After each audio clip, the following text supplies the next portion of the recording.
Bahasa Indonesia, teks laporan hasil observasi.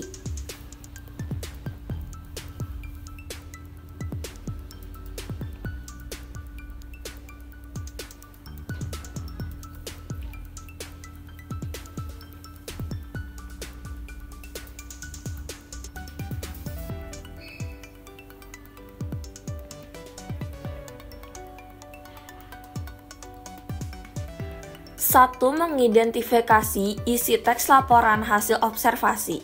Dari segi isi, laporan hasil observasi mempunyai ciri sebagai berikut. A. Bersifat objektif. B. Ditulis berdasarkan fakta yang ditemukan pada saat pengamatan.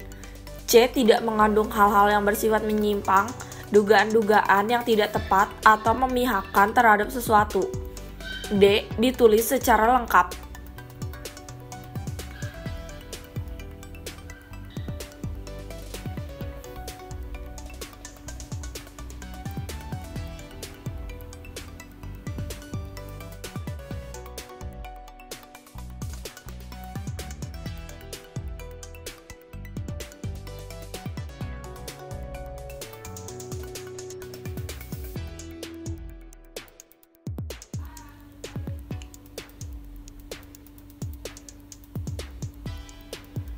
Dua, menyusun ringkasan isi teks laporan hasil observasi.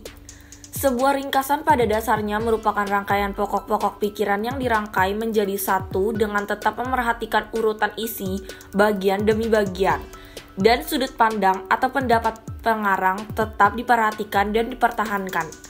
Untuk menyusun sebuah ringkasan, hal yang pertama harus dilakukan adalah membaca pemahaman isi teks, kemudian menemukan pokok-pokok isi informasi di dalamnya. Pokok-pokok isi sebuah teks dapat ditemukan dengan menemukan kalimat utamanya.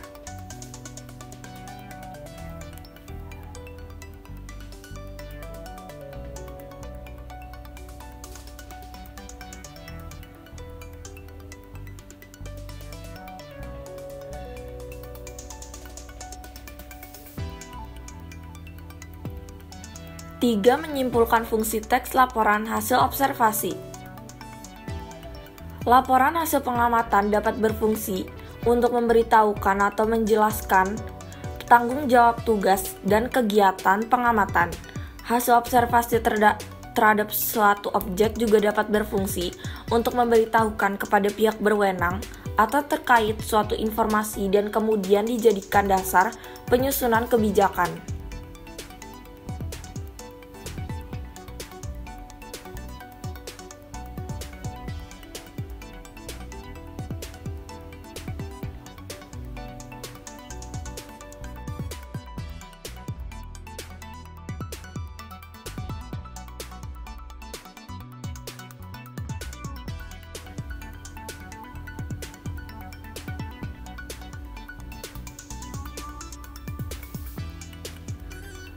Empat, menganalisis isi, struktur, dan aspek kebahasaan teks laporan hasil observasi.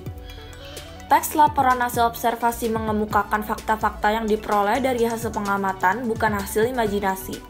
Teks laporan hasil observasi disusun dengan struktur A. Pernyataan umum atau klasifikasi, B. Deskripsi bagian, dan C. Deskripsi manfaat. Aspek kebahasan teks laporan hasil observasi diantaranya meliputi kata serta frasa verba dan nomina, afiksasi, kalimat definisi dan kalimat deskripsi, kalimat simpleks dan kompleks.